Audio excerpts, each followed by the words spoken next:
కాబట్టి మీ మనస్సు అను నడుము కత్తుకొని నిర్భరమైన బుద్ధి గలవారై యేసుక్రీస్తు ప్రత్యక్షమైనప్పుడు మీకు తేబడు కృప విషయమై సంపూర్ణ నిరీక్షణ కలిగి ఉండుడి.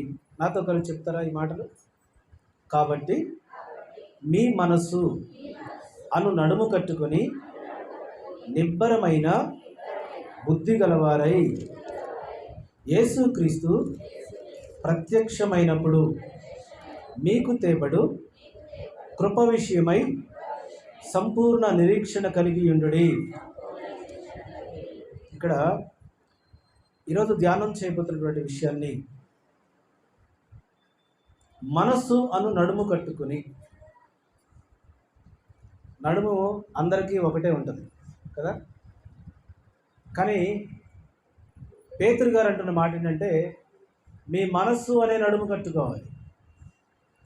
ఎందుకు మీ మనస్సు అనే నడుము కట్టుకోవాలి అంటే, యేసుక్రీస్తు ప్రత్యక్షమైనప్పుడు మీకు ఏం తీసుకొస్తాడంట? అదే వచనంలో రాయబడింది, ఆయన ప్రత్యక్షమైనప్పుడు మీకు తేబడు కృప. మీకు ఏం తెస్తాడంట? కృప. కృప అంటే ఏంటి కదా? కృప అంటే ఏంటి? గ్రేస్ కదా. గ్రేస్ అంటే ఏంటి? అర్హత లేని వాడికి కూడా ఇచ్చేటటువంటిది కృప లేదా గ్రేస్. ఈ గ్రేస్, ఈ కృప అనేది ఎప్పుడు క్రీస్తు మనకు అనుగ్రహిస్తాడు అంటే ఆయన ప్రత్యక్షమైనప్పుడు. ఆయన ప్రత్యక్షమైనప్పుడు ఆయన కృప మీకు కావాలంటే, యేసుక్రీస్తు ప్రత్యక్షమైనప్పుడు ఆయన కృప మీకు కావాలి అని అంటే మీరేం చేయాలంట? మీ మనస్సు అనే నడుము కట్టుకోవాలి. మీ మనస్సు అనే నడుము మీరు కట్టుకొని నిబ్బరమైన బుద్ధి గలవారై యేసుక్రీస్తు ప్రత్యక్షమైనప్పుడు మీకు తేబడు కృప విషయమై సంపూర్ణ నిరీక్షణ కలిగి ఉండుడి. పేతురు పత్రికలు అంత ఈజీగా అర్థం కావు.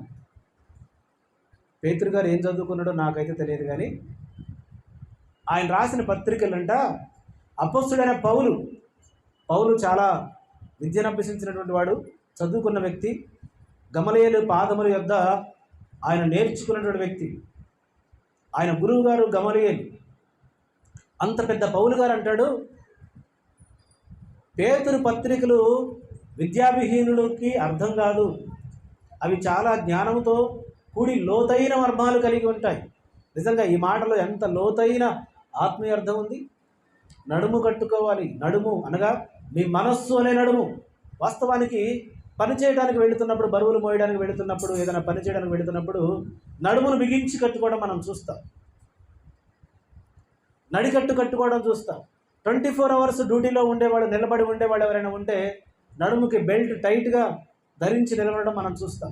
పోలీసు వాళ్ళని చూడండి, బెల్ట్ లేని పోలీసు వాళ్ళు ఎక్కడైనా కనపడతారా? బెల్ట్ లేనటువంటి మిలిటరీ మ్యాన్స్ ఎవరైనా కనిపిస్తారా? సరిహద్దుల దళాలలో ఎవరైనా ఉంటే వాళ్ళు బెల్ట్ లేకుండా ఉన్న వాళ్ళని ఎవరైనా చూస్తారా?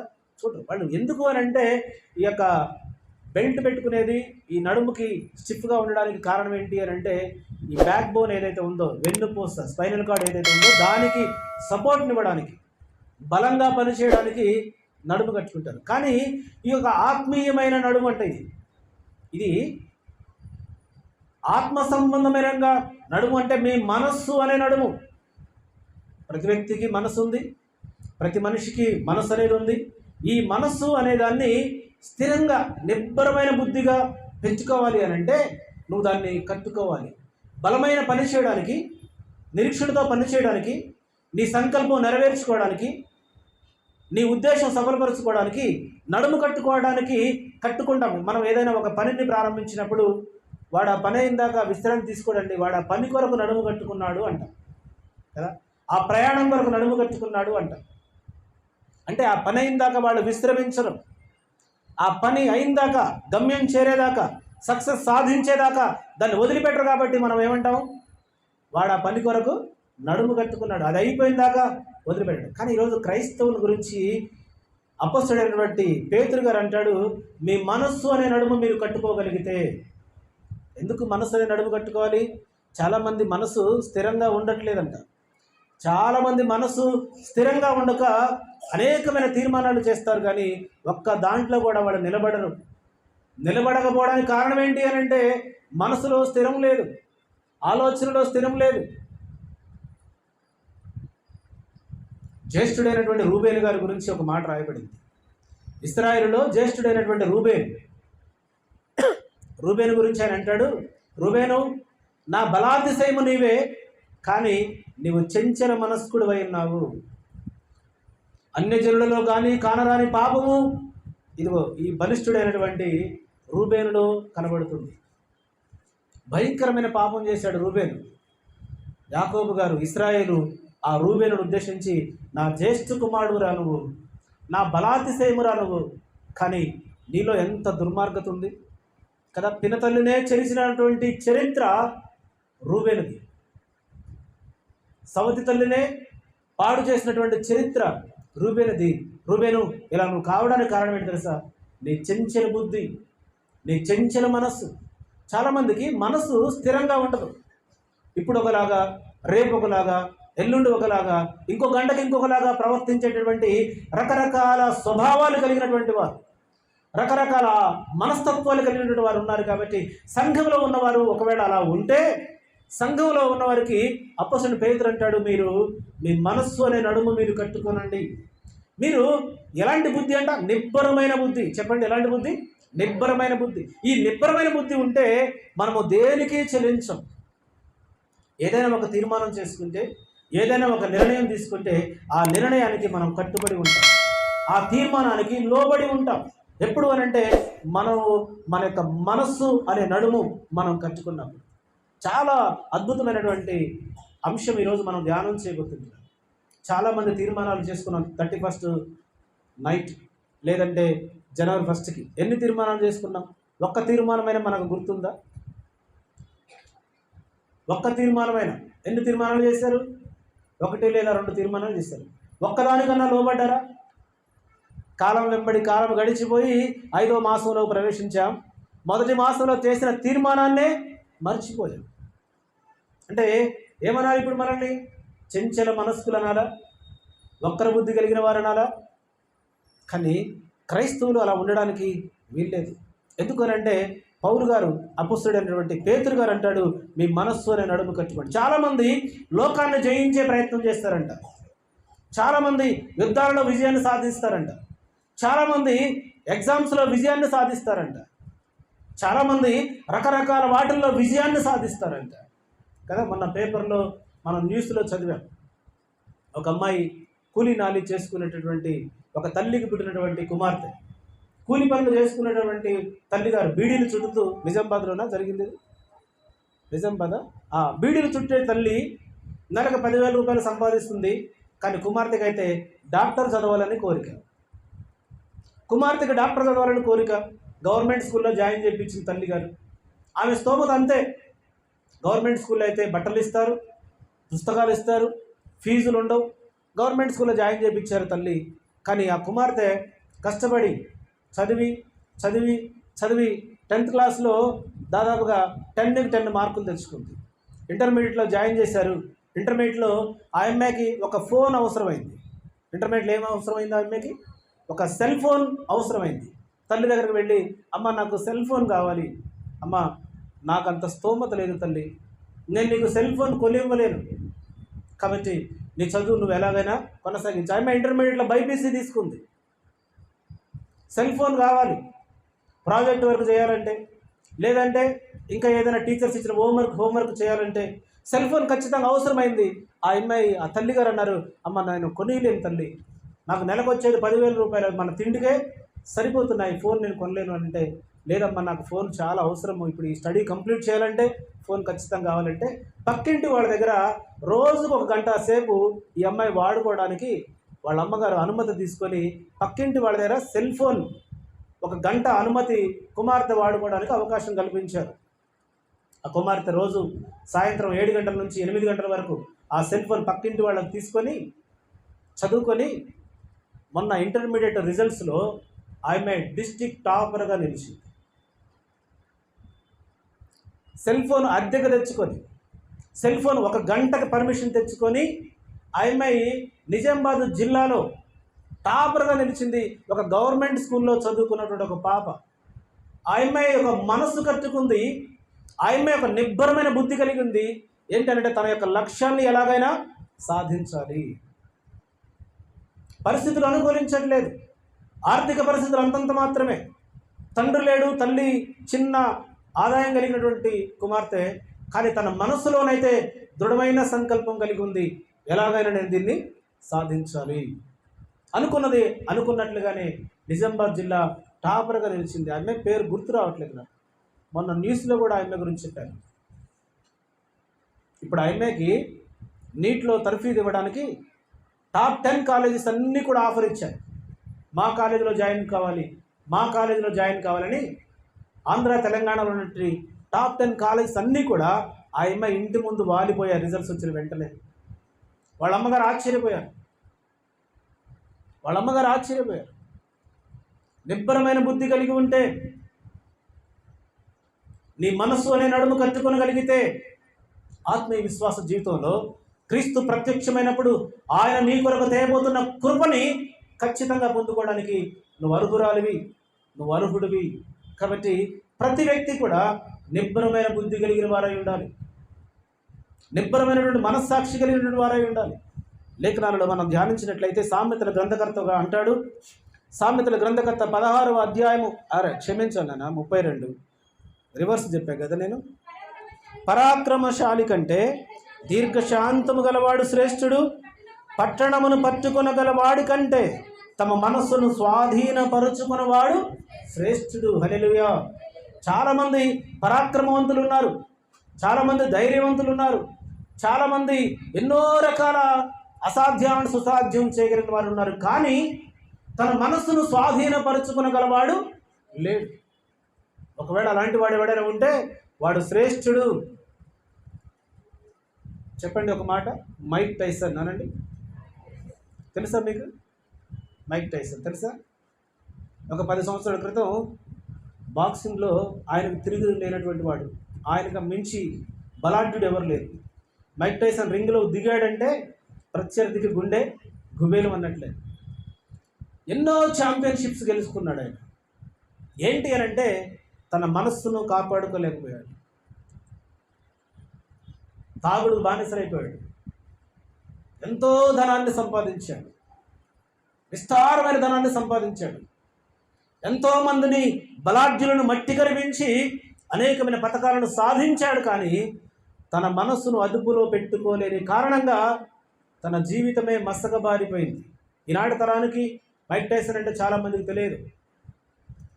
2000 వరకు 2015 వరకు ఆయన తిరుగులేనటువంటి ఒక ఛాంపియన్. ఆయన ఏమైంది పరిస్థితి అని అంటే స్త్రీలకు బానిసైపోయాడు, మద్యపానానికి బానిసలైపోయాడు, ఆస్తులు కరిగిపోయినాయి, రకరకాలుగా క్షీణించిపోయాడు. ఒకటి ఆస్తులు తరిగిపోయాయి, రెండవది ఆరోగ్యం క్షీణించిపోయింది. ప్రపంచ బలాఢ్యుడు. ఈరోజు కొంతకాలం ఒక పబ్లో బఫూన్గా పనిచేశాడంట. ఒక పబ్లో వచ్చినటువంటి చిన్నపిల్లలకి ఎంటర్టైనర్గా మారిపోయాడు ఆయన. ఎందుకనంటే ఏ స్థితి నుంచి ఏ స్థితికి దిగజారిపోయాడు కదా. పరాక్రమశాలి, బలాఢ్యుడు, దేశాల శక్తివంతులనే మట్టి కనిపించినటువంటి వ్యక్తి తన మనస్సు స్వాధీనపరుచుకోలేని కారణంగా అతడు తన జీవితాన్ని, తన క్యారెక్టర్ని, తన కెరీర్ని మొత్తాన్ని కోల్పోయి, అందుకే ఇక్కడ అంటాడు పరాక్రమశాలి కంటే దీర్ఘశాంతము గలవాడు శ్రేష్ఠుడు, పట్టణమును పట్టుకొనగలవాడి కంటే తన మనస్సును స్వాధీనపరుచుకొనగలవాడు శ్రేష్ఠుడు. నీ మనసు ఎలా ఉంది? మనస్సును స్వాధీనపరుచుకోగలిగే స్థితిలో ఉన్నావా? లేదంటే చంచలమైనటువంటి మనస్సు కలిగినటువంటి వారిగా ఉన్నామా? క్రీస్తును సొంత రక్షకుడిగా అంగీకరించి క్రీస్తు నామములో బాప్తిస్ము పొంది రక్షించబడిన మనము ఎవరి మనసును ధరించవలసిన వారై ఉండాలి? ఎలాంటి మనసు కలిగినటువంటి వారై ఉండాలి? ఫిలిప్పీ పత్రిక 2వ అధ్యాయము 5వ వాక్యాన్ని మనం చదువుకుందాం. అపోస్తలుడైన పౌలు ఫిలిప్పీ సంఘానికి రాసినటువంటి ఫిలిప్పీ పత్రిక 2వ అధ్యాయము 5వ వాక్యాన్ని చదువుకుందాం. క్రీస్తు యేసునకు కలిగిన ఈ మనసు మీరును కలిగి ఉండుడి. హల్లెలూయా, హల్లెలూయా. క్రీస్తు యేసునకు కలిగిన ఈ మనసు మీరును కలిగి ఉండండి. అంటే యేసుక్రీస్తు ఎలాంటి మనసు కలిగి ఉన్నాడు? యేసుక్రీస్తులో నిబ్బరమైన మనసు ఉంది. యేసుక్రీస్తులో మంచి స్వచ్ఛమైనటువంటి మనసు కలిగి ఉన్నాడు. యేసుక్రీస్తులో ఎలాంటి మనసు కలిగి ఉన్నాడో కొంచెం లోతుగా మనం అధ్యయనం చేస్తే, కొంచెం కిందికి చదువుతాం.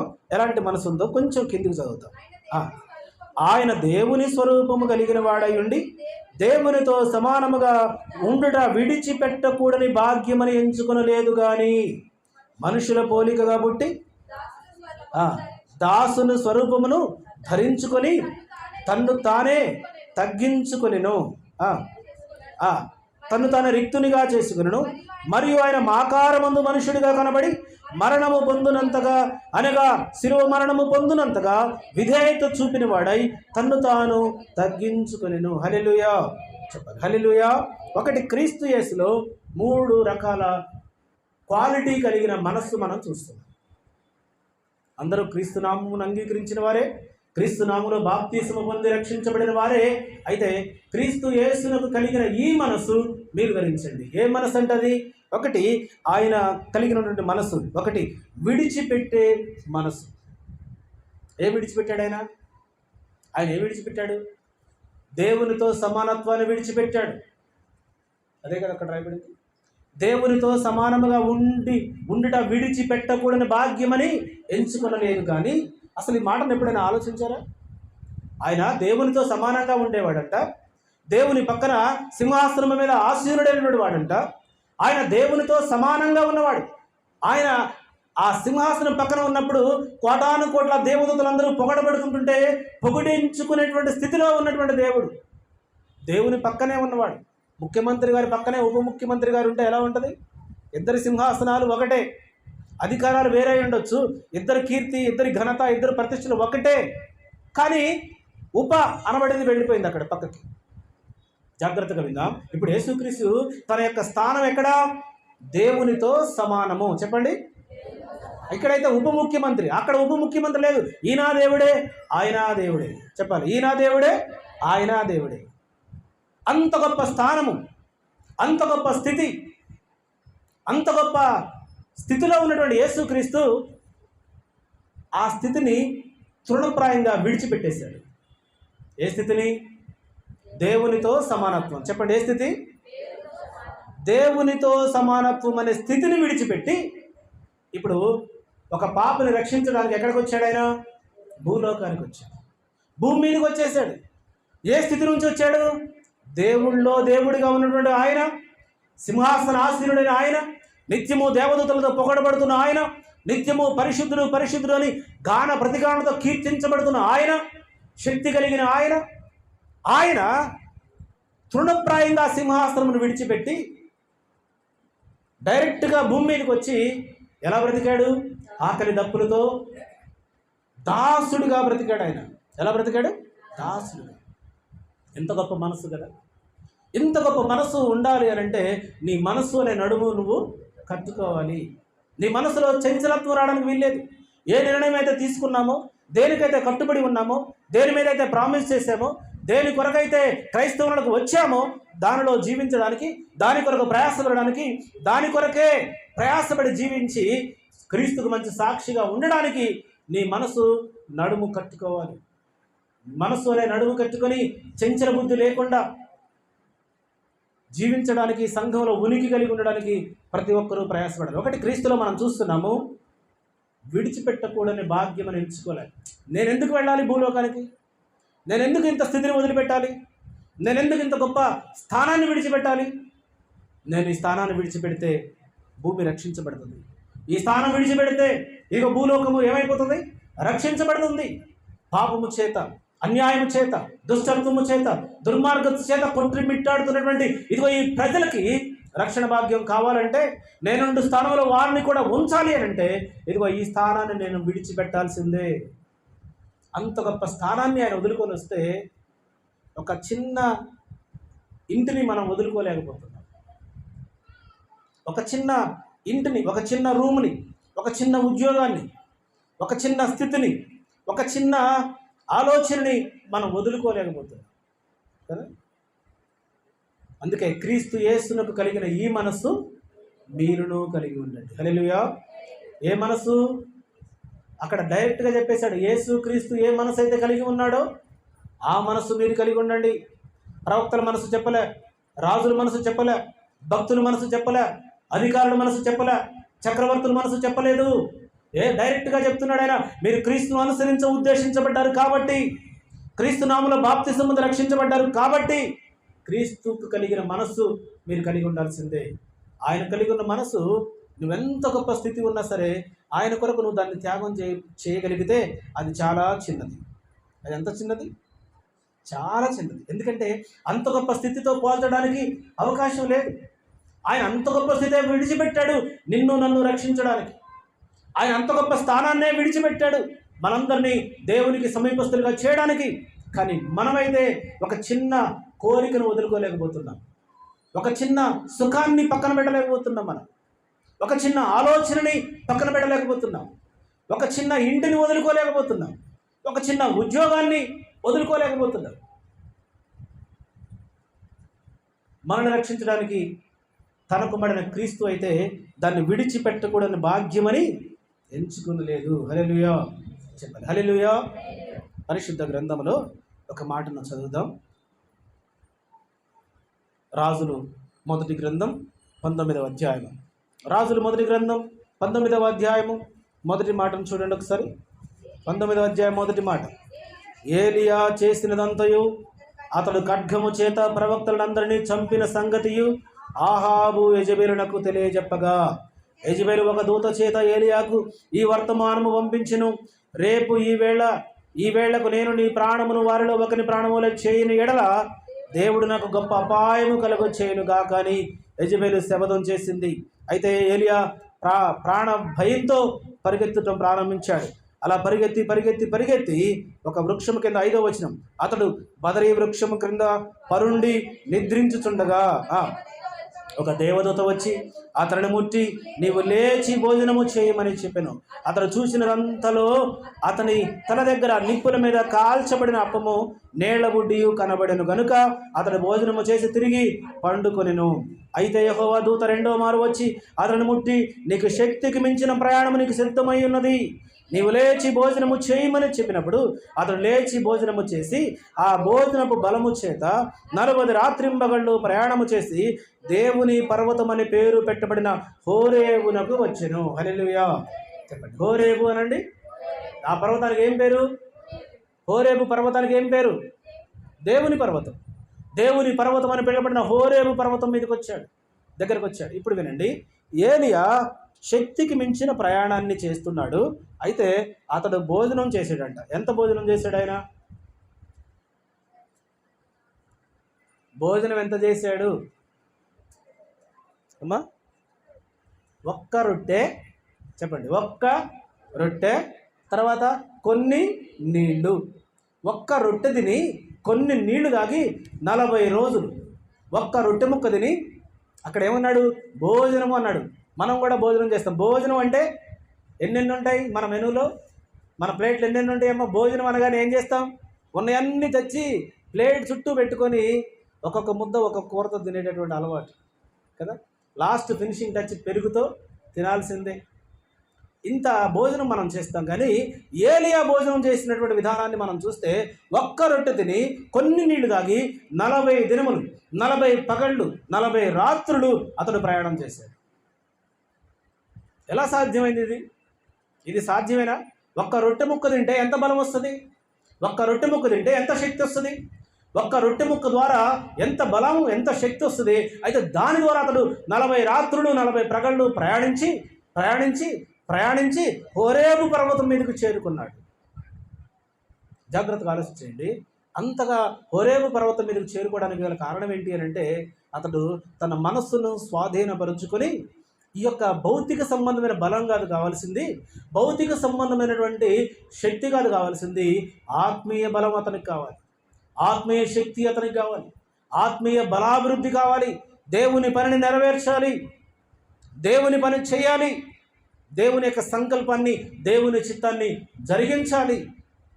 అతడు నిబ్బరమైన బుద్ధి కలిగిన వాడై ఉన్నాడు కదా. ఎలాంటి బుద్ధి? నిబ్బరమైన బుద్ధి కలిగిన వాడై ఉన్నాడు. నిబ్బరమైన బుద్ధి కలిగి అతడు క్రీస్తు వలె మంచి మనసు కలిగి దేవుని పని ఎలాగైనా చేయాలని ఒక్క రొట్టె ముక్క తిని శక్తికి మించిన ప్రయాణాన్ని సాధించాడు.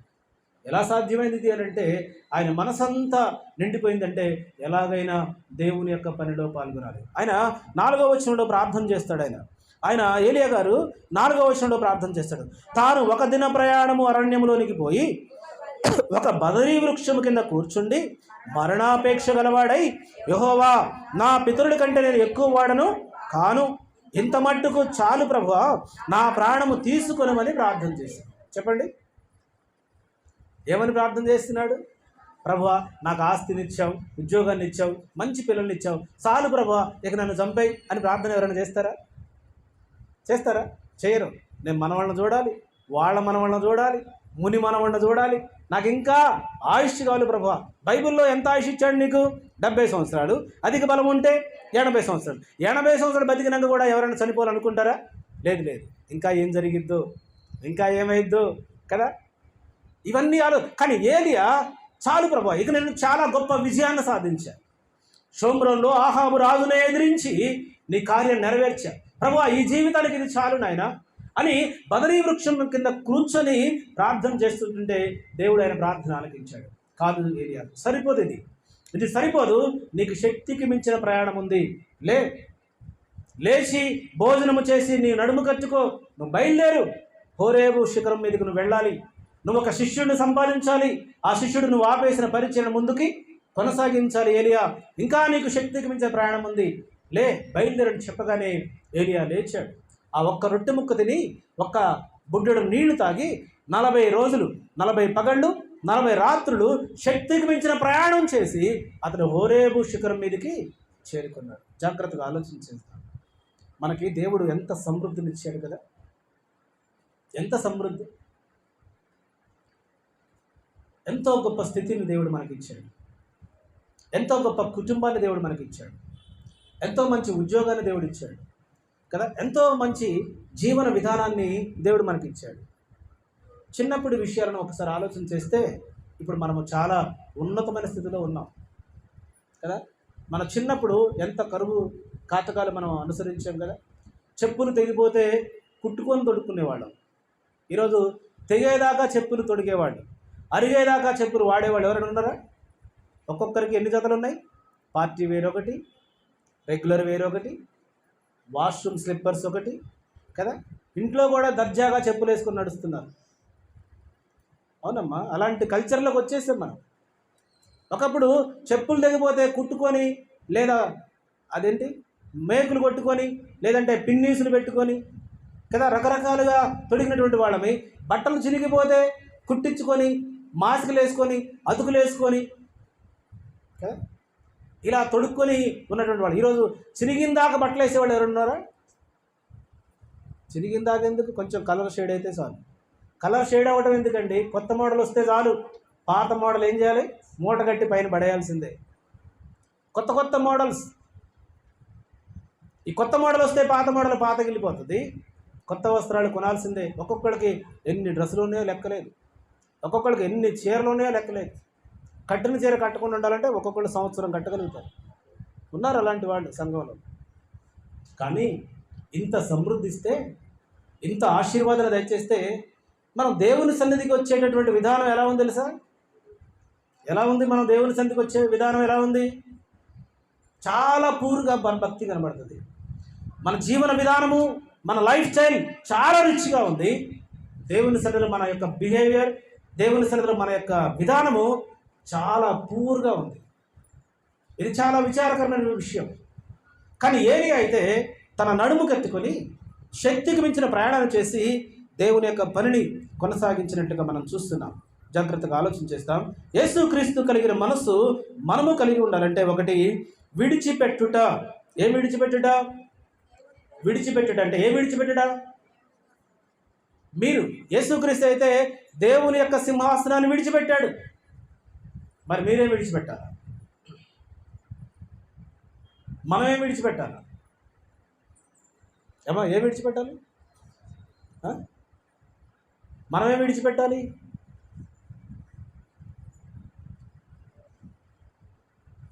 ఏం విడిచిపెట్టాలి సామీర్ గారు?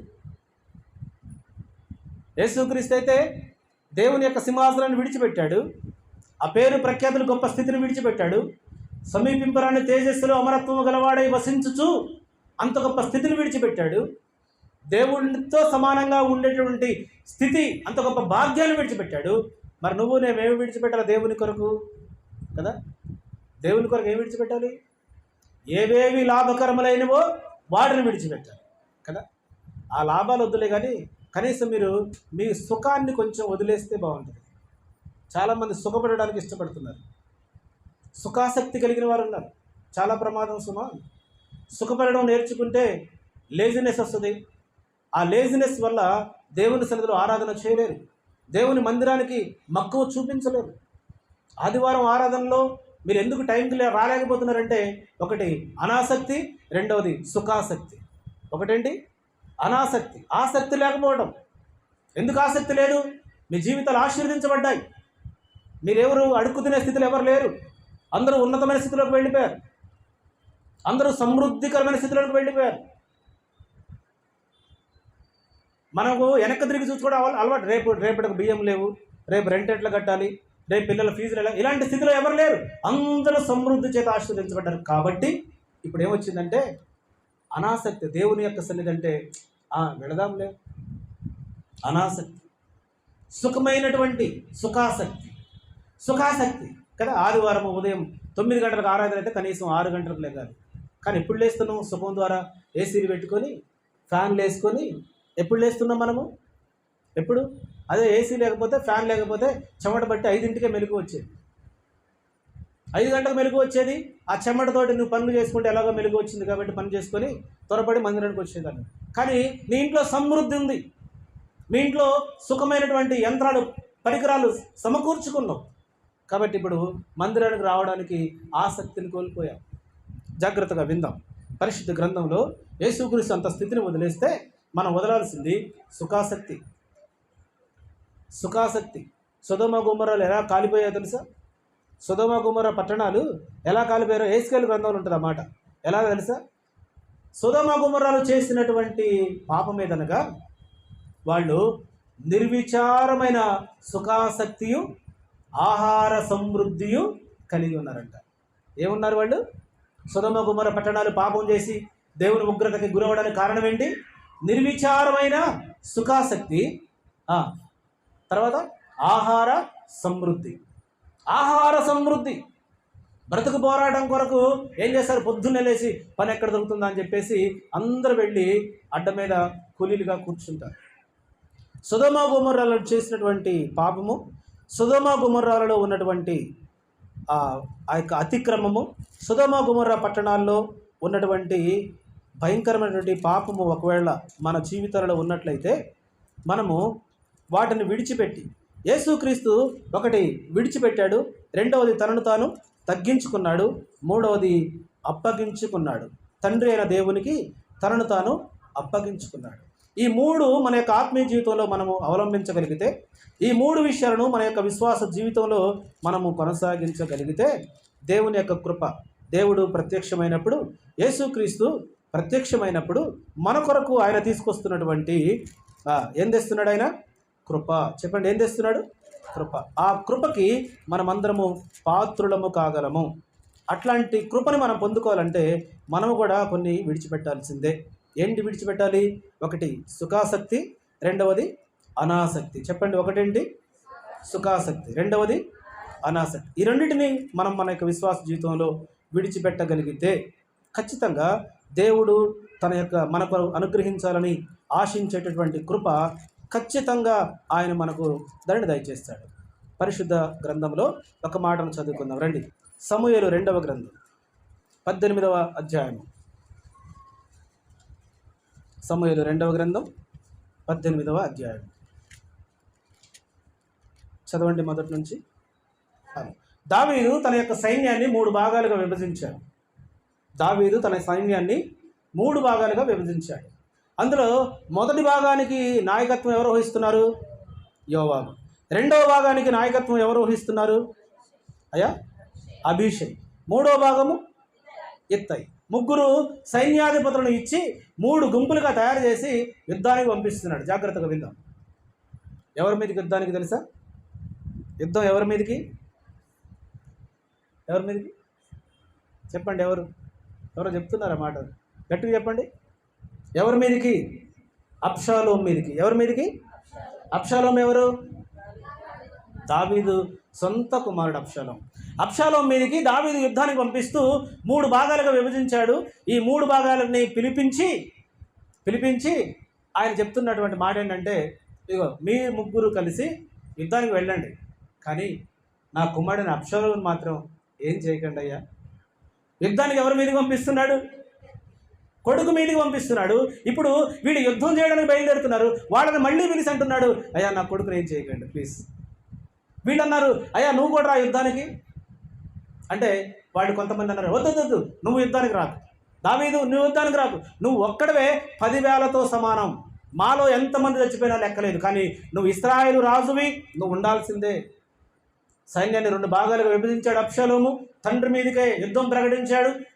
నేను రాజుగా ఉండాలి, లేదంటే దావీదు రాజుగా ఉండాలి. మధ్యలో ఎవరిని ప్రకటించకూడదు రాజుగా? ఎవరిని ప్రకటించకూడదు? వాళ్ళిద్దరి మధ్యలో ఎందుకు గొడవ? సొలొమోను రాజును ప్రకటించడానికి వీల్లేదు. సొలొమోను రాజు ఎవరి కుమారుడు? బత్షెబా కుమారుడు. ఎవరి కుమారుడు? బత్షెబా. అంటే లీగల్ కుమారుడు కాదు, ఇల్లీగల్ కుమారుడు. కాబట్టి ఆయన రాజుగా చేయడానికి వీల్లేదు, చేస్తే నన్ను రాజుగా చేయాలని చెప్పేసి సైన్యాన్ని 2 భాగాలుగా విభజించి ఆ అబ్షాలోము ఒక భాగము తీసుకొని వెళ్ళిపోయాడు. ఇప్పుడు తండ్రి మీదకి యుద్ధం ప్రకటించాడు. తండ్రిని చంపడానికి వస్తుంటే తండ్రి తప్పించుకొని వెళుతున్నాడు. ఇప్పుడు వీళ్ళందరూ కలిసి యుద్ధాన్ని ప్రకటించి వెళుతుంటుంటే ఈ ముగ్గురితో దావీదు అంటున్నాడు, మీరు యుద్ధానికైతే వెళ్ళండి, కానీ నా కొడుకైన అబ్షాలోమును మాత్రం ఏం చేయకండి. అసలు ఇది ఎలా సాధ్యం? ఒక దేశం మీదకి యుద్ధానికి వెళితే, ఒక సైన్యం మీదకి యుద్ధానికి వెళితే ఆ సైన్యాధ్యక్షుడు చంపినప్పుడే విజయం సాధించగలరు. ఆ రాజును చంపినప్పుడే విజయాన్ని, విజయకేతనం ఎగిరించగలడు. కానీ అతను చంపొద్దంటున్నాడు దావీదు గారు. మరి వీళ్ళు ఎలా యుద్ధం చేయడానికి అవకాశం లేదు. సరే యుద్ధానికి వెళ్ళిపోయారు ముగ్గురు యుద్ధానికి వెళ్ళిపోయిన తర్వాత ముగ్గురు కలిసి భీకరమైన అడవి, మనుషులు చూస్తే కూడా కనబడట్లేదు, అంత భయంకరమైన అడవిలో యుద్ధం సాగుతూ ఉంది. అలా యుద్ధానికి వెళ్ళిన తర్వాత ఒకసారి ఈ యొక్క అబ్షాలోము గారికి బాగా విపరీతమైన రింగులు జుట్టు ఉంటుంది, పొడవైన జుట్టు. ఆ జుట్టు వేసుకొని గాడిద పిల్ల మీద ఎక్కి వెళుతూ ఉంటుంటే, ఒక బదరీ వృక్షము కింద నుంచి వెళుతూ ఉంటుంటే ఆ చెట్టు యొక్క వేర్లకి ఈయన జుట్టు తగులుకొని ఇతడు ఏలాడిపడ్డాడు. ఆ గాడిద కింద నుంచి వెళ్ళిపోయింది. ఈ సైన్యం అంతా వెతుకుతూ ఉన్నారు అబ్షాలోము కొరకు. వెతుకుతూ ఉంటుంటే యోవాబు సైన్యంలో నుంచి ఒక వ్యక్తి అతను చూసి వెళ్ళి యోవాబు చెప్పాడు, అయ్యా అబ్షాలోము మన చేతికి దొరికాడు అని చెప్తావేంట్రా, ఇంకా బుద్ధి లేకుండా, ఇంకా దొరికాడని నిమ్మలంగా చెప్తావేంట్రా, చంపి రాకుండా అని అంటే, అక్కడ ఒక సైనికుడు ఆ మాట అంటాడు, అయ్యా మన రాజుగారు అయినటువంటి దావీదు గారు మీతో ఒక మాట చెప్పగా నేను వింటుని. ఈ మాట అండర్లైన్ చేసుకోండి. మీతో ఒక మాట చెప్తుంటే నేను విన్నా. ఈయనకు చెప్పలే దావీదు గారు, ఈ సైనికుడు చెప్పలేదు, కానీ సైన్యాధిపతులకు చెప్తుంటే ఇతడు విన్నాడంట. ఈయన ఏమంటాడు తెలుసా, మీతో మన రాజు అయిన దావీదు చెప్పగా ఒక మాట నేను విన్నాను. ఆ మాట ఏంటంటే, తన కుమారుడైన అబ్షాలోముని ఏమీ మీరు హాని చేయకండి, చంపకండి అన్న మాట నేను విన్నానయ్యా. మన నాయకుడైనటువంటి, మన రాజు అయినటువంటి దావీదు గారి యొక్క మనసుకు వ్యతిరేకంగా నేను ఎలా చంపగలను అతన్ని? ఎవరి మనసుకు వ్యతిరేకంగా? దావీదు గారి మనసు, యజమానుడి యొక్క మనసు, వారి రాజుగారి యొక్క మనసు. ఆయన మనసు ఏంటంటే తన కుమారుడిని ఎలాగైనా కాపాడాలి. ఇదిగో అలాంటి మాట విన్న నేను ఎలా చంపగలని చెప్పి యోవాబుతో చెప్తే, యోవాబు వెళ్ళిపోయి ఎక్కడున్నాడు వాడు అంటే పలానా దగ్గర ఉన్నాడు పోయి గురి చూసి గుండెకి 3 బాణాలు గుచ్చి చంపేశాడు. చంపేసిన వార్త దావీదు గారికి తెలియాలంటే ఎవరు చెప్పగలరు? సైన్యానికి వెళ్ళేటప్పుడే, యుద్ధానికి వెళ్ళేటప్పుడే చెప్పాడు, ఇదిగో నా కుమారుడు ఏం చేయకండి అని చెప్పాడు. వాడు ఎంత దుర్మార్గుడైనా నా కుమారుడిగా, నన్ను చంపడానికి వచ్చినా నా కుమారుడిగా, దయచేసి నా కుమారుడు ఏం చేయకండి అని పంపిస్తే చంపేశారు. ఇప్పుడు ఎవరు ఈ వార్తను దావీదు గారు చెప్పాలి? దావీదు గారు నడిమిశాలలో ఉండి అటు ఇటు తిరుగుతున్నాడు. యుద్ధంలో నుండి ఏ వార్త వస్తుందో, యుద్ధంలో నుండి ఏ సమాచారం వస్తుందో, ఎలాంటి భయంకరమైన వార్త నేను రాల్సి వస్తుందో అని చెప్పి దావీదు గారు నిద్రాహారాలు మానివేసి అన్నపానులు ముట్టకుండా ఆ నడిమిశాలలో తిరుగుతూ ఉన్నాడు. 2 వ్యక్తులు బయలుదేరారు. నేను చెప్తా దావీదు గారికి, నేను చెప్తా అని చెప్పి బయలుదేరారు. ఆ 2 వ్యక్తులు ఎవరో చూడండి ఒకసారి. ఆ 2 వ్యక్తులు ఎవరు? సాదోకు కుమారుడైన అహిమయస్సు, రెండవది కూషి. ఇద్దరు వచ్చారు యోవాబు దగ్గరకు వచ్చి, నేను వెళ్ళి చెప్తా అంటే ఇప్పుడు ఏనంటున్నాడు, అహిమయస్సు యోవాబు దగ్గరకు వచ్చాయా, నేను వెళ్ళి చెప్తా దావీదు గారికి అంటే, ఏమైనా అదేమన్నా శుభవార్త అనుకున్నావా చెప్పడానికి? చెప్తే నీకేమైనా రాజుగారు గిఫ్ట్ ఇస్తాడు అనుకున్నావా? నీకు గిఫ్ట్ ఇవ్వడం నీ ప్రాణానికి ప్రమాదమే తప్ప నువ్వు ఆ మాట చెప్పొద్దు అంటే, లేదయ్యా నేను చెప్తా అంటే, సరే పోరా చెప్పిపో అన్నాడు. చెప్పిపో అనకంటే ముందే కూషిని పిలిచి నువ్వు వెళ్ళి చెప్పరా అన్నాడు. ఈ కూషి వెళుతున్నాడు, కూషి వెనక అహిమయస్సు వెళుతూ ఉన్నాడు. ఇద్దరు వెళుతుంటే అహిమయస్సు కూషి కంటే వేగంగా ముందుకు వెళ్ళిపోయి దావీదు గారి దగ్గర చేరుకున్నాడు.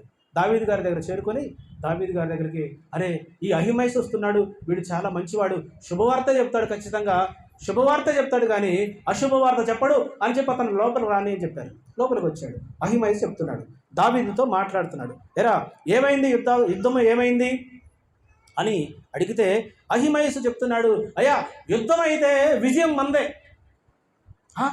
విజయం మనదా? అవునరా, నా కుమారుడైన అబ్షాలోము ఏమయ్యాడు? విజయం మనదే అన్నప్పుడు నెక్స్ట్ క్వశ్చన్ ఏంటి? అబ్షాలోము గురించి అడగాలి కదా. అడిగాడు, నా కుమారుడైన అబ్షాలోము సంగతి ఏంటంటే అహిమయస్సు అన్నాడు, అయ్యా ఆ విషయం నాకు తెలియదయ్యా. వాస్తవానికి అహిమయస్సు కళ్ళ ముందే అతను కొట్టి చంపేశారు. ఇప్పుడు రాజుగారికి చెప్పడానికి ఇష్టపడట్లే. ఎందుకంటే రాజుగారి మనసులో ఏముంది? తన కుమారుడైన అబ్షాలోము బ్రతకాలి, తన కుమారుడైన అబ్షాలోము ఏ హాని కలగకూడదు. రాజుగారి మనసు బాధ పెట్టడం అహిమయస్సుకు ఇష్టం లేదు. ఒక దుర్వార్త చెప్పి, ఒక చెడు వార్త చెప్పి రాజుగారి మనసును కలిసివేయడం అహిమయస్సుకు ఇష్టం లేదు. అయ్యా యుద్ధంలో జయించిన మాట వాస్తవమే, యుద్ధంలో విజయం మనదే, కానీ అబ్షాలోము సంగతి అయితే నాకు తెలియదయ్యా. తన యొక్క యజమానుడు బాధపడతాడేమోనని, తన యొక్క కాపరి బాధపడతాడేమోనని నిజాన్ని దాచి తన యొక్క రాజుగారి యొక్క మనసును కష్టపెట్టకుండా అహిమయస్సు చాలా తెలివిగా అక్కడ మాట్లాడి, అయ్యా అబ్షాలోము విషయం నాకు తెలియదు కానీ విజయం మనదే. ఏదో ఒక గుంపు అల్లరిగా అక్కడ ఉండడం నేను చూసా, కానీ అది ఏంటో నాకు తెలియదు, కానీ విజయం మాత్రం మనదే. ఇలా చెప్తూ ఉన్నాడు. సరే పోరాపో, అక్కడ నిలబడిపో అని చెప్పాడు దావీదు.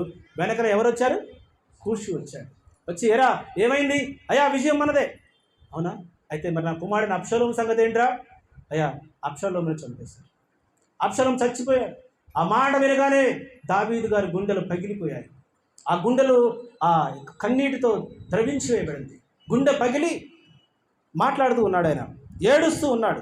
చూడండి చివరి వచనం అదే అధ్యాయంలో, బహు కలతపడి గుమ్మములకు పైగానున్న గదికి ఎక్కిపోయి ఏడ్చుచు, నా కుమారుడా అబ్షాలోమా అని కేకలు వేయచ్చు, అయ్యో నా కుమారుడా, నీకు బదులుగా నేను చనిపోయినడలా ఎంత బాగుండును, నా కుమారుడా అబ్షాలోమా, నా కుమారుడని ఏడ్చుచు దావీదు గారు ఆ రోజంతా ఆ దినమంతా బాధపడ్డట్టుగా చూస్తున్నాడు. ఒక దుర్మార్గుడైన కొడుకు చనిపోతే దావీదు గారు బాధపడుతున్నాడు. ఇప్పుడు దావీదు గారు మనసు ఎరిగి ప్రవర్తించిన వాళ్ళు ఎవరు? అహిమయస్సు. చెప్పండి ఎవరు? అహిమయస్సు తన యజమానుడు బాధపడడం ఇష్టం లేదు ఆయనకి. దావీదు గారి యొక్క మనసు నిలిగినటువంటి వాడు. ఈయన అంటాడు, అరే నువ్వు చంపకపోయినవారా, ఎందుకురా వాడు వేలాడబడుతుంటే చూసి వచ్చావనంటే, నీకు చంపినట్లయితే నేను నీకు 10 మణుగుల వెండినిచ్చేవాడిగా బహుమతిగా. ఆ మాట చూడండి ఒకసారి, నేను చూపిస్తా. అదే అధ్యాయంలో 10-11 వచ్చినట్టు చూడండి ఒకసారి. 10-11 అబ్షాలోము మస్తకి వృక్షమునకు వేలాడు నేను చూచితిని యెహోవాతో చెప్పినప్పుడు, యోవాబుతో చెప్పినప్పుడు. చూసారా, యోవాబు నీవు చూచి ఉంటివే, నీ నేల కూలనట్లు నీవు అతను కొట్టకపోతేవేమి, నీవు అతను చంపినలా 10 తులముల వెండి ఒక నడికట్టు నీకు ఇచ్చి ఉండునని అతనికి సమాచారము చెప్పువానితో అనెను. అందుకు వాడు, ఎవరుడైనా అబ్షాలోమును ఎవడును ముట్టకుండా జాగ్రత్త పడుడని రాజు నీకును అభిషేకిని ఇత్తయికిని ఆజ్ఞ ఇచ్చుచుండగా నేను వింటిని, 1000 తులముల వెండి నా చేతిలో పెట్టినను రాజు కుమారుని నేను చంపను. హల్లెలూయా. 10 తులముల వెండి కాదు, కానీ నువ్వు 1000 తులములు ఇచ్చిన నేను చంపను. అసలు ఇతని పేరు రాయాల. ఇతని పేరు ఎందుకు రాయలేదో బైబిల్లో నాకు తెలియదు, కానీ ఆయన అంటాడు, దావీదు గారు ఇతరులకు చెప్పలేదు, దావీదు గారు 3 సైన్యాధ్యక్షులు చెప్తుంటే విన్నాడు, విన్న మాటను చెప్తున్నాడు. అయ్యా ఇది నా యొక్క దావీదు గారి యొక్క మనసు. దావీదు గారి యొక్క మనస్సును కష్టపెట్టకుండా, దావీదు గారు మన యొక్క మనస్సును తెలుసుకోనకుండా వీళ్ళు అంటున్నారు, చంపేస్తే బాగుండేది, నీకు 10 తులముల వెండి ఇచ్చేవాడిని, నువ్వు 1000 తులములు ఇచ్చిన నేను అతన్ని చంపను. ఎందుకంటే అతన్ని చంపితే యజమానుడు రాజుగారు బాధపడతాడయ్యా. రాజుగారి మనసు గాయపరచబడుతుంది, రాజుగారి మనసు చెలించి వేయబడుతుంది. రాజుగారి మనసులో యొక్క కోరిక ఏంటంటే నా కుమారుడు బ్రతకాలి అని కోరుకున్నాడు. ఇదిగో ఇంత గొప్ప మనస్సాక్షి కలిగినటువంటి వ్యక్తి కదా ఇతడు. వాళ్ళ చెప్తుంటే ఇతడు తన మనసులో ఆ విషయాన్ని ముద్రించి వేసుకున్నాడు కదా. మా నాన్నగారు బాధపడతాడేమో, నేను ఈ పని చేయకుండా ఉంటే బాగుంటుంది కదా. మన పేరెంట్స్ విషయంలో మనం ఎన్నిసార్లు అలా చేసి ఉంటాం కదా. వద్దన్న పని చేసి ఎన్నిసార్లు బాధ పెట్టి ఉంటాం, చెప్పిన పని చేయకుండా ఎన్నిసార్లు గాయపరిచి ఉంటాం వాళ్ళ హృదయాలని. కానీ సైనికుడైతే తన రాజుగారు బాధపడతాడని కళ్ళ ముందు కనబడుతున్న అబ్షాలోము అనబడిన శత్రువుని చంపకుండా వచ్చాడు. కారణం ఏంటంటే రాజుగారు బాధపడతాడు. రాజుగారి యొక్క మనసులో ఉన్నటువంటి విషయాన్ని ఈ వ్యక్తి తెలుసుకున్నాడు. ఈయన పేరు ఎందుకు రాయలేదో నాకు అర్థం కావట్లేదు, కానీ అసలు ఈయన పేరు రాయాల. 1000 మణుగులు 1000 తులములు వెండి ఇచ్చినా నేను చంపను. ఎంత కమిట్మెంట్ కదా. నీకు లాభమే కానీ సేవకుడు బాధపడతాడు, నీకు సుఖమే కానీ నీ ఆత్మీయ నాయకులు బాధపడతారు. ఎందుకు వాళ్ళని బాధపడడం? వాళ్ళని బాధ పెట్టే విషయంలో నేను కొంచెం కష్టపడితే బాగుంటుంది. నాకు మేలే కానీ నేను ఈ మేలును అనుభవించకూడదు. నాకు లాభమే కానీ ఈ లాభానికి నేను ఆశపడితే నా సేవకుడు బాధపడతాడు, మా పేరెంట్స్ బాధపడతారు, నా మీద నమ్మకం పెట్టుకున్న వాళ్ళు బాధపడతారు అని ఎప్పుడైనా మనం వాళ్ళ గురించి అలాంటి ఆలోచన కలిగి ఉన్నామా? ఎవరికి ఇలాంటి ఆలోచనలు వస్తాయంటే ఎవరి మనస్సు అయితే కట్టబడుతుందో, ఎవరి మనస్సు అయితే చంచలుగా ఉండకుండా మనస్సు అనే నడుము ఎవరికైతే కట్టబడుతుందో వాళ్ళే కమిట్మెంట్కు ఖచ్చితంగా కట్టుబడి ఉంటారు. ఒక్కసారి ఒక కమిట్మెంట్ తీసుకుంటే ఆ కమిట్మెంట్కి అది నీకు నష్టమైనా సరే, ఒకవేళ అది నీకు లాభం లేనిదైనా, ఒకవేళ అది నీకు కీడు చేసేదైనా సరే, అది చేయకుండా ఖచ్చితంగా మనం జాగ్రత్త పడతాం. కానీ కూషు అయితే వెళ్ళి చెప్పాడు, దావీదు యొక్క హృదయాన్ని కృంగదీశాడు, దావీదు యొక్క మనసును గాయపరిచాడు. నీ మట్టుకు నువ్వు చెప్పడం వేరు, వేరే విధంగా తెలియడం వేరు. నీ మట్టుకు నువ్వు చెప్పడం వేరు, నీ ద్వారా తెలియడం వేరు, వేరే రకంగా తెలియడం వేరు. ఏదో రకంగా తెలుసు దావీదుకి కుమారుడు చనిపోయిన విషయం, కానీ అది చరిత్రలో లిఖించబడింది. ఎవరి ద్వారా చెప్పబడింది? ఎవరి ద్వారా? కూషు అనబడిన వాడి ద్వారా చెప్పబడిందని చరిత్రలో లిఖించబడింది. ఆనాటి నుంచి ఈనాటి వరకు చదువుకుంటున్నాం. ఒకవేళ కూషు కూడా చెప్పకపోతే ఇంకొక రకంగా తెలిసేది, కానీ కూషు చరిత్రహీనుడిగా మిగిలిపోయేవాడు కాడు. అహిమయస్సు చరిత్రలో నిలిచిపోయాడు. రాజుగారి మనసును ఎరిగి, రాజు యొక్క ఆలోచనలు ఎరిగి, తను విన్నదాన్ని సైనికుడు అలా ఉండాలి, సంఘంలో విశ్వాసి అలా ఉండాలి. నీకు లాభమే కానీ కాపరి బాధపడతాడేమోనని కొన్ని తప్పుడు నిర్ణయాలు నువ్వు తీసుకోకూడదు. నీకు మేలు చేస్తుందేమో కానీ ఒకవేళ కాపరి బాధపడతాడేమో, సంఘ నాయకులు బాధపడతారేమో, దేవునికి ఒకవేళ నువ్వు ఆయాసాన్ని కలిగిస్తావేమో, ఆ విషయం ఆలోచన చేయాలి. అహిమైసు అలాంటి ఆలోచన చేశాడు. కొన్ని కీడులు నిజాలైనా కానీ దాచిపెట్టడం వల్ల కొంతమంది యొక్క హృదయాలను కాపాడడానికి అవకాశం ఉంటుంది, కొంతమంది యొక్క మనసు పాడవకుండా కాపాడడానికి అవకాశం ఉంటుంది. కానీ ఉన్నది ఉన్నట్లుగా చెప్పడం వల్ల వాళ్ళ హృదయాలు గాయపరచబడతాయి, వాళ్ళ హృదయాలు బ్రద్దలైపోతాయి. అలా కాకుండా ఉండాలంటే ఖచ్చితంగా నీ మనసు అనే నడుమును నువ్వు కట్టుకోవాల్సిందే. మనసు అనే నడుమును మనం కట్టుకోకపోతే మన మనసు ఎలాంటిదో తెలుసా? యెషయా గ్రంథం 14వ అధ్యాయం, యెషయా గ్రంథం 14వ అధ్యాయము 14వ వాక్యం చూడండి. 14వ వాక్యం.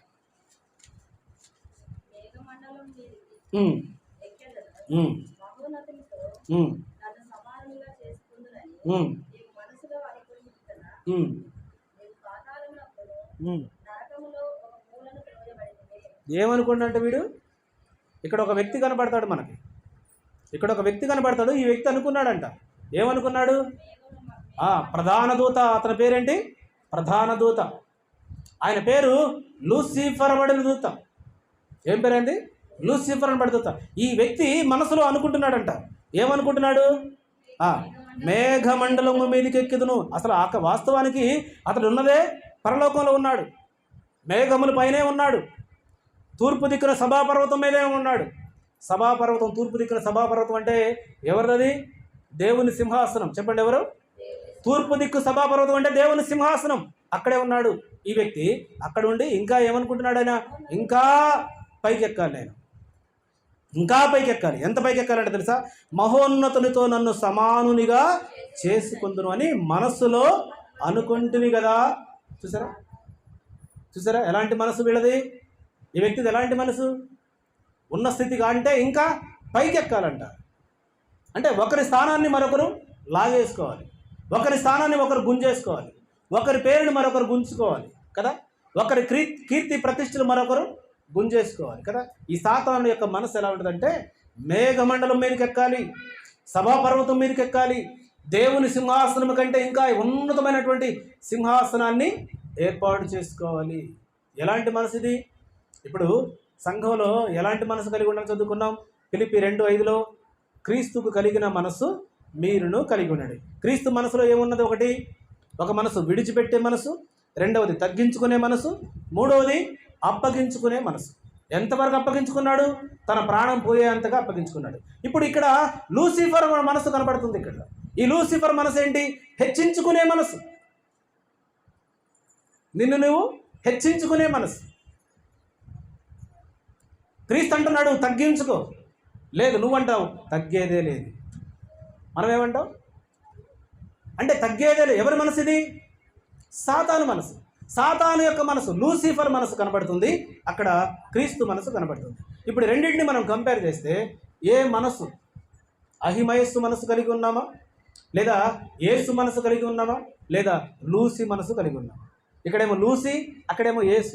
ఏ మనసు మనం కలిగి ఉన్నాం? ఏ మనసు కలిగి ఉన్నాం? క్రీస్తు మనసు కలిగి ఉంటే విడిచిపెట్టే మనసు కలిగి ఉంటాం.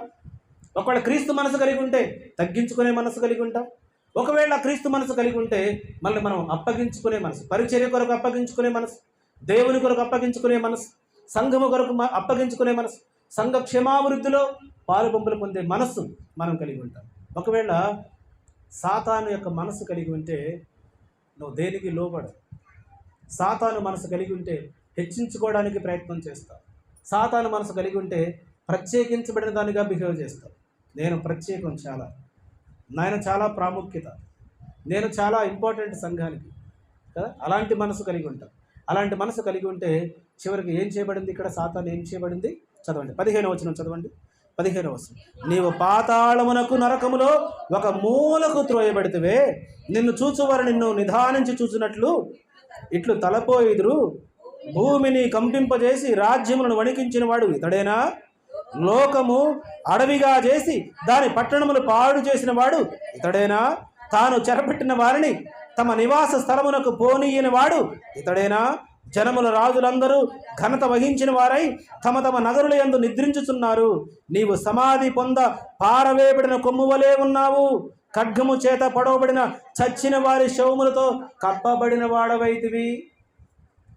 హెచ్చించుకున్నాడు. సభాపర్వతము కంటే ఎత్తుగా హెచ్చించుకున్నాడు. అక్కడ నుంచి వాడు త్రోసివేయబడ్డాడు. త్రోసివేయబడితే ఎక్కడికి వెళ్ళాడంట? ఎక్కడికి? పాతాళంలోకి వెళ్ళిపోయాడంట. పాతాళంలోకి వెళ్ళిపోతే చుట్టూ చూస్తుంటే ఎవరు కనబడుతున్నారు వాళ్ళకి? అన్నీ శవాలే, అన్నీ పొడవబడిన శవాలే. శవాల గుట్టల మధ్యలో వాడు త్రోసివేయబడ్డాడు. వాడిని చూసి శవాలన్నీ అంటున్నాయంట, ఏమంటున్నాయంట? నిన్ను చూచువారు నిన్ను నిదానించి చూచు ఇట్లా అంటున్నారు. భూమిని కంపింపజేసి రాజ్యములను వణికించిన వాడు ఇతడేనా? కదా. ఎంతమంది ఇండ్లల్లో గొడవలు పెట్టలేదు వాడు, ఎంతమంది జీవితాలను కూల్చివేయలేదు వాడు, ఎంతమంది జీవితాలను నాశనం చేయలేదు వాడు, ఎన్ని రాజ్యాలను పడగొట్టలేదు వాడు కదా, ఎంతమందిని పాతాళానికి అప్పగించలేదు వాడు, ఎన్నో రాజ్యాలలో రక్తపాతాన్ని సృష్టించలేదు వాడు, అధికార దాహాన్ని కలిగించి ప్రజలలో, ధనదాహాన్ని కలిగించి ప్రజలలో, ఈర్ష్యా ద్వేషాలను రేకెత్తించి ప్రజలలో ఒకరినొకరు చంపుకోవడానికి, ఒకరినొకరు పొడుచుకునేటట్లుగా ఎంతమందిని ప్రేరేపించి ఎంతమంది ఉసురు తీసుకోలేదు వాడు. దేవుడు ఊరుకుంటాడా? ఊరుకోడు. ఏం చేశాడు వాడు? అదే శవాల గుట్టలోకి వాడిని పడవలసాడు. ఏ మనస్సు మనం కలిగి ఉన్నాం? క్రీస్తు కలిగిన మనస్సు మనం కలిగి ఉంటే మనలో తగ్గింపు స్వభావం కనబడాలి, మనలో విడిచిపెట్టే స్వభావం కనబడాలి, మనలో సమర్పణ స్వభావం కనబడాలి. ఒకవేళ లూసిఫర్ మనసు మనలో ఉంటే హెచ్చించబడే మనస్సు కదా, హెచ్చించుకునేటువంటి మనస్సు కనబడుతుంది. ఆ మనసు కనబడకుండా మన నడుము కట్టుకొని క్రీస్తుకు సాక్షులుగా, క్రైస్తవులుగా, సంఘ క్షేమాభివృద్ధిలో ప్రతి ఒక్కరూ పాలు పంపులు పొందేవారిగా మనం ఉండాలని నన్ను నేను హెచ్చరించుకుంటూ మిమ్మల్ని అందరినీ హెచ్చరిస్తూ నా మాటలు ముగిస్తాను. ప్రార్థన చేసుకుందాం. కళ్ళు మూసుకుందాం. పాస్టర్ గారు ప్రార్థన నడిపిస్తారు.